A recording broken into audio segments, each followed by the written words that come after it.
ہمارے ساتھ موجود ہے محمد علی درانی صاحب، نصر اللہ ملک صاحب. Thank you so much gentleman for being on the programme. Durrani صاحب، ایک تو آپ بڑے عرصے سے کوشش یہ کر رہے تھے، اس وقت لگ رہا تھا کہ یہ ہونا نہیں ہے کبھی ویسے، سو وی آر فائنلی دیر. لیکن یہ جو کہہ رہے ہیں کہ ہم ڈیل نہیں کر رہے، ہم بات چیت کر رہے ہیں، یہ تو نہ کرنے والی بات نہیں ہوئی. مطلب آپ کیوں پی ایم ایل این کے اوپر ہی ڈائریکٹ اٹیک کر رہے ہیں جن سے آپ نے بات چیت کرنی ہے؟ بسم اللہ الرحمن الرحیم. دیکھیں، یہ بات پہلے دن سے یہی حقیقت ہے کہ پی ٹی آئی نے انکار صرف ڈیل سے کیا ہے. ڈائیلاگ تو ہمیشہ جاری رہا ہے. میں یہ بات ریکارڈ پہ کہہ چکا ہوں، 4 دن پہلے بھی میں نے کی ہے، اب دوبارہ کر رہا ہوں. ہمیشہ دیکھیں، بات چیت کہاں رکتی ہے؟ کبھی رکتی ہے؟ ڈیل پاکستان میں ڈائیلاگ کا فیشن نہیں ہے. پاکستان میں سیاستدانوں نے جب بھی کی ہے ڈیل ہی کی ہے. میاں صاحب سے شروع ہو جائیں، پیپلز پارٹی سے چلے آئیں، جہاں بھی چلے جائیں، باہر گئے ہیں تو بغیر بتائے گئے ہیں، اندر آئے ہیں تو بغیر بتائے آئے ہیں. وہ تمام ڈیلز تھیں. عمران خان صاحب کا ایک پرابلم ہے کہ اس نے پہلے دن سے کہا میں نے ڈیل نہیں کرنی، لہٰذا ہی از سٹنگ ہیئر. اب جو was any deal offer to ہم؟ ہو یار، ڈیل تو ہر وقت آفر ہو سکتی ہے. آپ چاہیں ابھی آفر کر دیں. ڈیل کیا ہے؟ ملک سے ہی جانا ہے نا. ملک سے جانے کی ڈیل آفر ہو جائے تو ہمیشہ ڈیل رہتی ہے ہر ایک کے پاس. یہ اب دیکھیں نا، ملک تو جو بھی آپ جانا جس میں آپ کی جائیداد ہو، جہاں نہیں یو کے، اٹ کانٹ بی یو کے. اور جہاں آپ کی، اگر دیکھیں پاکستان کے ہر سیاسی لیڈر کے پاس ڈیل کا آفر ہے، وہ کسی ملک میں جا سکتا ہے. یہاں کے عوام نہیں جا سکتے. میں نہیں جا سکتا، آپ نہیں جا سکتے، یا ہو سکتا ہے آپ جا سکتے ہو، میں نہ جا سکتا ہوں. مطلب یہ ہے کہ اگر میرا باہر کچھ ہے نہیں، میری جائیدادیں باہر نہیں ہیں، میرے بچے باہر نہیں ہیں، میرا کچھ باہر نہیں ہے، تو میں کیسے جاؤں گا؟ میں ایسی کوئی ڈیل ایکسیپٹ نہیں کروں گا. اس لیے یہ ڈیلز ماضی میں جب بھی ہوئی ہیں ان لوگوں کے ساتھ ہوئی ہیں جن لوگوں کے باہر. دا فیکٹ کہ محمود خان اچکزئی صاحب پریزائڈ کریں گے، اس سے تو پھر لگتا ہے واقعی کوئی ڈیل کا کوئی دور دور تک چانس نہیں ہے.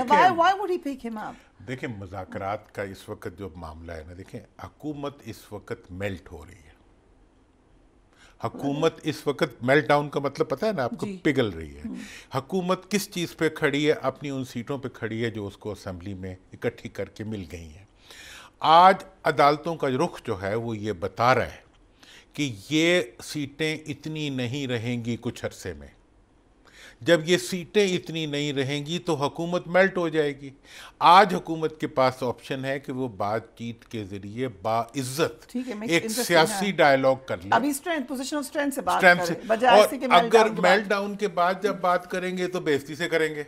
اس وقت جائیں گے تو جمہوریت کا بول بالا ہوگا، اس وقت جائیں گے تو پھر ذلت کا بول بالا ہوگا. آج ان کی سیاست بچ سکتی ہے، کل ان کا کچھ بھی نہیں بچے گا. تو لہٰذا اس لیے اگر آج وہ اس طرف چلے جاتے ہیں. دوسری بات جو میں نے پرسوں کی ہے وہ بڑی امپورٹنٹ ہے کہ حکومت کو فوری طور پہ چاہیے کہ تمام سیاسی قیدیوں کو رہا کر دیں. یہ حکومت کے اختیار میں ہے، حکومت کے بس میں ہے، اور حکومت کی ڈیوٹی ہے کہ وہ سیاسی. ان کا پوائنٹ آف ویو کیا ہے؟ وہ کہتے ہیں ہمارا تو سیاسی قیدی نہیں ہے، انہوں نے 9 میں کیا تھا، یہ اس کا ریپرکاشن ہے. دیکھیں، مقدمات کی لسٹ جو انہوں نے بنائے ہوئے وہ تو ختم کریں نا. جو 9 مئی والے مقدمات ہیں وہ بھی حکومت نے بنائے ہیں نا. حکومت نے 1 سال تک ان کا استغاثہ اگر نہیں پیش کیا تو اس کا مطلب ہے کہ حکومت ان کیسوں میں سزا دلوانے میں انٹرسٹڈ نہیں ہے، لوگوں کو جیل میں رکھنے میں انٹرسٹڈ ہے. تو جیل میں رکھنے کا جو آپشن حکومت نے آپٹ کیا ہوا ہے وہ نہ حکومت کے لیے اچھا ہے، نہ جمہوریت کے لیے اچھا ہے، نہ پاکستان کی معیشت کے لیے اچھا ہے. ٹھیک ہے. کچھ عرصے پہلے ہمارے شو پہ سینئر تجزیہ کار محمد مالک صاحب موجود تھے، انہوں نے ایک مشورہ دیا تھا پی ٹی آئی کو، ذرا دیکھیے. پی ٹی آئی کو اب ان کا بلف کال کرنا چاہیے. آپ کو بات کرنی چاہیے بیکاز جن سے پی ٹی آئی بات کرنا چاہتی ہے وہ بالکل انٹرسٹڈ نہیں ہے ان سے بات کرنے میں. گورنمنٹ کیوں چاہے گی کہ وہ اسٹرینتھن کریں ان کا ہاتھ پی ٹی آئی کا؟ ان کے باہر آنے میں عمران خان کسی کو سوٹ نہیں کرتا. نصر اللہ ملک صاحب، thank you so much for joining us. آپ اس بات چیت میں کس کس کو شامل ہوتے دیکھ رہے ہیں؟ کون کون سے اسٹیک ہولڈرز ہو سکتے ہیں؟ دیکھیں، میں سمجھتا ہوں کہ اس وقت جو پی ٹی آئی کے اندر 2 گروپ ہیں. ایک گروپ وہ ہے جو مذاکرات چاہتا ہے، جو سیاسی عمل کو آگے بڑھانا چاہتا ہے، اور ایک وہ گروہ ہے جو پاپولزم کی سیاست کر رہا ہے. وہ یہ سمجھتا ہے کہ ہمیں کسی صورت مذاکرات نہیں کرنے چاہیے. اور مذاکرات کی جو 2 شرطیں رکھی گئی ہیں کہ ہمارا مینڈیٹ واپس کیا جائے، ہمارے جو قیدی ہیں ان کو رہا کیا جائے. دیکھیں گزارش یہ ہے کہ میں ذاتی طور پہ یہ سمجھتا ہوں، میری رائے کے مطابق پاکستان تحریک انصاف کے سابق چیئرمین، بانی چیئرمین عمران خان صاحب کو ملک سے باہر جانے کی کوئی آفر نہیں دی گئی. کسی بھی بات چیت کے نتیجے میں عمران خان صاحب سے یہ نہیں کہا گیا کہ جناب آپ جیل سے باہر تشریف لے جائیں، ہم آپ کے پاس کوئی ایگریمنٹ لے کر آئے ہیں. اور دوسرے جو قیدی 9 مئی کے ہیں، کسی قیدی کے حوالے سے اسٹیبلشمنٹ کی ہاں آج تک کے دن تک کوئی ایسی لچک موجود نہیں. عدالتوں سے وہ بے شک باہر آ جائیں، لیکن وہ لچک موجود نہیں ہے کہ جب تک پاکستان تحریک انصاف 9 مئی کی ذمہ داری قبول نہیں کرتی، اس بیانیے کی نفی نہیں کرتی جو اختیار کیا گیا، جس کے نتیجے میں لوگوں کو اکسایا گیا کہ وہ فوج کے دفاتر کے باہر جا کے ان کے گھروں میں جا کے حملے کریں. اس لیے میں سمجھتا ہوں کہ بہت ساری چیزوں میں ابہام موجود ہے. تحریک انصاف چاہتی یہ ہے کہ موجودہ حکومت کے اوپر ایک پریشر آئے اور اس کے نتیجے میں ان کو سیٹیں واپس دے دی جائیں. کیسے سیٹیں واپس دے دی جائیں؟ یہ وہ طریقہ کار ہے جس میں مذاکرات آگے بڑھ نہیں سکیں گے. اور دوسری بات جو ابھی مالک صاحب بھی بات کر رہے تھے کہ مسئلہ یہ ہے کہ آخر کیا مسئلہ ہے کہ چاہے گی پی ایم ایل این یا پیپلز پارٹی کی عمران خان صاحب کے سارے مقدمات ختم ہو جائیں. ہاں ایک چیلنج ضرور ہے، عدالتوں سے جو ریلیف مل رہا ہے اس پہ تشویش پائی جاتی ہے، حکومت کے اندر بھی اور اسٹیبلشمنٹ کی صفوں کے اندر بھی. کیونکہ اسٹیبلشمنٹ یہ سمجھتی ہے کہ جس طریقے سے 9 مئی کے حملے کیے گئے، جس طریقے سے اس کا پوری پلاننگ کی گئی اور پورا بیانیہ بنایا گیا، اور اس کے بعد سے پی ٹی آئی واپس نہیں ہٹی. ابھی لیٹسٹ مثال لے لیجیے. سو یہ بڑا امپورٹنٹ ہے ملک صاحب، آپ کہہ رہے ہیں کہ کلیئر موقف ہے اسٹیبلشمنٹ کا، یہی اطلاعات ہیں. آبویسلی گورنمنٹ اور اسٹیبلشمنٹ ایک ہی پیج پر ہے، تو گورنمنٹ کی طرف سے بھی یہ لچک نہیں ہوگی. جیسے ابھی درانی صاحب نے کہا کہ آزاد کر دیں لوگوں کو، یہ نہیں پاسبل. میں سمجھتا ہوں آج کے دن تک یہ کلیئر موقف ہے، اس دباؤ کے باوجود کہ عدالتوں سے لوگوں کو ضمانتیں مل جاتی ہیں. مجھے ایک بات بتائیے، درانی صاحب ہمارے بڑے سینئر ہیں، بہت سی انفارمیشن یہ رکھتے ہیں ان سائڈ آؤٹ سائڈ بھی. لوگوں کو گرفتاریاں کیوں کی جاتی ہیں، کیوں مقدمات مزید بنائے جاتے ہیں؟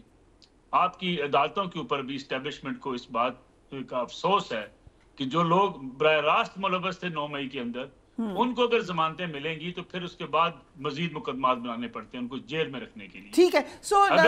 اگر سپریم کورٹ آف پاکستان سے یہ فوجی عدالتوں کے معاملات اس پہ رکاوٹ نہ ہوتی تو لوگوں کو سزائیں ہو چکی ہوتی. ایک ہی آپشن بچتی ہے پی ٹی آئی کے پاس کہ وہ اس کمپین کو بند کرے جو فوج کے خلاف شروع کی گئی ہے، آرمی چیف کے خلاف جو کمپین شروع کی گئی اس کو بند کرے.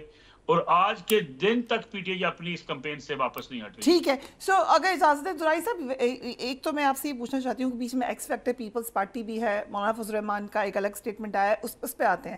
لیکن یہ جو ابھی بنیادی بات ملک صاحب کہہ رہے ہیں کہ آپ کی جو پرابلم تھی وہ وہیں کی وہیں ہے، اگر وہ پرابلم وہیں کی وہیں ہے تو پھر بات آگے کیسے بڑھے گی؟ دیکھیں میرا تو کوئی رابطہ نہیں ہے اسٹیبلشمنٹ کے ساتھ کہ میں بتا سکوں کہ وہ کیا سوچ رہے ہیں.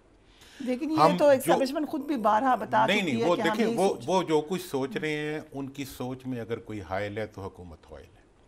آج تک اگر کسی مقدمے کا استغاثہ کسی عدالت میں پیش نہیں ہو سکا تو وہ استغاثہ کس نے بنانا تھا؟ کیا وہ استغاثہ جو ہے کسی میں نے بنانا ہے؟ آپ نے استغاثہ بنانا حکومت کا کام ہے. Do you really think کہ گورنمنٹ کا سافٹ سپاٹ ہے؟ جی میرا اس کے بارے میں مجھے بالکل کلیئرٹی ہے کہ حکومت کسی بھی صورت میں اس وقت یہ نہیں چاہتی کہ اس وقت جو ٹکراؤ کی کیفیت ہے اس میں ریکنسیلیشن آئے. حکومت ہر صورت میں چاہتی ہے کہ پی ٹی آئی اور اسٹیبلشمنٹ کے درمیان جنگ ہو، جس جنگ کے نتیجے میں ان کی بقا ہو. اب اگر اس وقت ایسے فیصلے اور عدالتوں کے اندر یہ تمام استغاثے پیش کر دیے جاتے ہیں جس کے بعد مقدمات سیٹلڈ سزا ملتی ہے تو مل جائے جس کو ملتی ہے نا.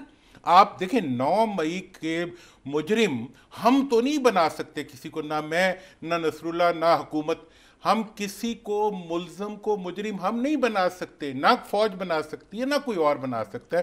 مجرم بنائے گی ایک جگہ عدالت. وہ کون سی عدالت ہے؟ فوجی عدالت ہو سکتی ہے، سپریم کورٹ ہو سکتا ہے، کوئی بھی ہو سکتا ہے. تو جب تک عدالتوں میں کیسز جائیں گے نہیں، ان ملزموں کو مجرم کہنے سے کیا وہ مجرم بن جائیں گے؟ یہ کس کے پاس اختیار ہے کہ کسی ملزم کو وہ مجرم کہے؟ نہیں کہہ سکتے. کس نے جرم کیا ہے کون ثابت کرے گا؟ پولیس کرے گی. پولیس جب تک نہیں کرے گی تو وہ ملزم رہیں گے, مظلوم رہیں گے. مطلب اس وقت سرکاری خرچوں پہ جیلوں میں بٹھا کے پی ٹی آئی کی لیڈرشپ کو لیڈر بنایا جا رہا ہے, ان کو مقبول بنایا جا رہا ہے, ان کو سب کچھ کیا جا رہا ہے. وہ خوش ہیں اس چیز کے اوپر, انہیں کیا پرابلم ہے؟ پرابلم تو ملک کو آ رہی ہے کہ آج ملک کی معیشت کے لیے جب ہم کسی کے پاس جاتے ہیں اگلے کہتے ہیں جی آپ پولیٹیکل ریکنسیلیشن کریں. جب ہم کسی کے پاس جاتے ہیں وہ کہتے ہیں جی آپ اپنی سیکورٹی کو مضبوط کریں. جب ہم کسی کے پاس جاتے ہیں وہ کہتے ہیں جی آپ تو آپس میں لڑیں. تو بات یہ ہے کہ ہم مر تو ہم رہے ہیں, اس ملک کے عوام مر رہے ہیں, ہم غربت سے پس رہے ہیں, حکومتوں میں کیا ہے؟